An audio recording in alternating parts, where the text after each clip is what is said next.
Now, for people who find themselves bogged down by theory, the good news is that we are not going to introduce anything we haven't already talked about. All the scales I used to improvise on a modal tune appeared in the blues videos, including the blues scale, Dorian, Mixolydian, bebop, and minor pentatonic scales. While modal music has been around for centuries, what we think of as modal jazz has its roots in the 1950s.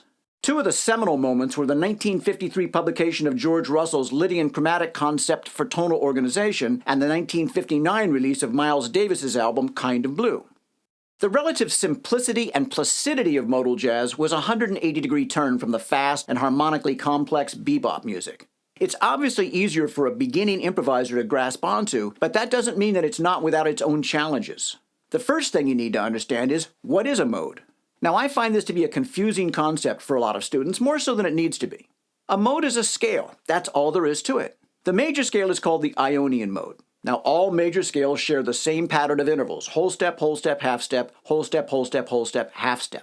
If you take that scale and start on a different note, the pattern of intervals changes, so it's no longer a major scale, even though it contains all the same notes.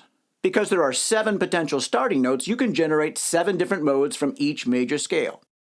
Each mode has a Greek name, and that alone is a source of intimidation. So for the time being, I'm only going to mention 3 of the modes that have particular significance for jazz musicians: the Ionian mode, the Mixolydian mode, and the Dorian mode. As I said, the Ionian mode is a major scale. Now, most people refer to it as a major scale rather than the Ionian mode, and I describe all scales as compared to or derived from the major scale.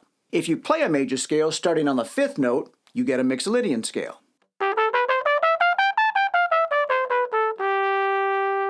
If you play it starting on the 2nd note, you get a Dorian scale.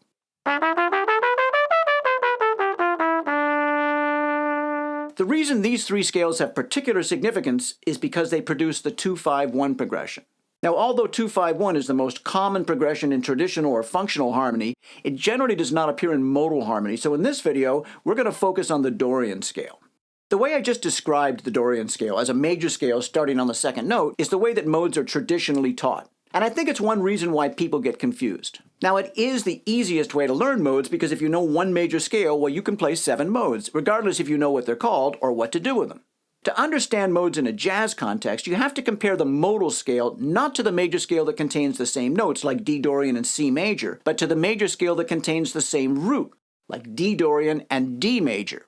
This is because for the jazz musician, scales are directly related to chords. Rather than thinking of a scale as something to be applied to a chord, I like to think of a chord as being extracted from a scale. The difference is subtle, but to my mind it makes the relationship a little clearer. The D major scale contains 2 sharps, F sharp and C sharp. The chord that's extracted from that scale is a D major 7. To turn a D major scale into a D Dorian scale, we have to lower the F sharp and the C sharp, which are the 3rd and 7th notes of the scale. So the definition of a Dorian scale for our purposes is a major scale with a lowered 3rd and 7th. The D Dorian scale produces a D minor 7 chord. The root of that chord is, of course, D, and the root of a D Dorian scale is D. If we think of the mode in the traditional way as a C scale starting on D, or the 2nd mode of C major, then the relationship between the chord tones is not as clear-cut. If we describe the D Dorian scale as a D major scale with a lowered 3rd and 7th, then the scale degrees and the chord degrees line up without any question. We want to think of a scale not as a line of notes, but as a pool of notes to choose from.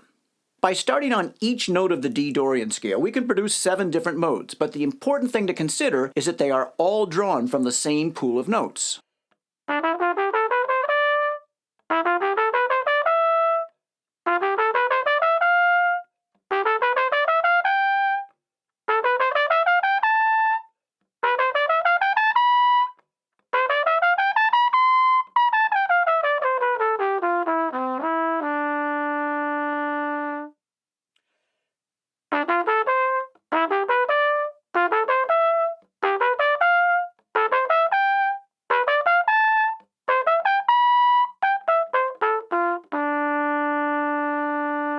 To develop our ability to access the pool of notes randomly, we practice the scales with different patterns.